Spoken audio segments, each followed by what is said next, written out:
Sing dadi anak sing cek bocah duwe wong tuwa nggih pun sing atos-atos, ngoten nggih.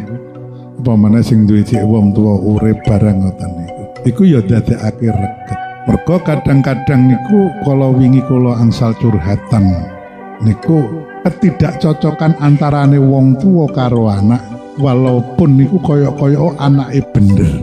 Niku ndadosake reget angsale piyambake sugih entek wong piyambake gadah usaha tiba-tiba usahane tambah rene tambah bangkrut tambah entek tambah sene tambah rene tambah surut. Ternyata kula tingali niku gara-gara rumangsa dhek iki bener mari konflik karo wong tuwa. Iling-ilingen Mas, sak bener-benere anak ditimbang karo kesalahane wong tuwa, senajan salahe wong tuwa kok anggap segede gunung. Iku lek mbok timbang isih anjlok abotan wong tuwa. Paranana wong tuamu jalukun ngapura, wiji ana sikile, gawe raut gawe nombe kanggo nebus dosamu.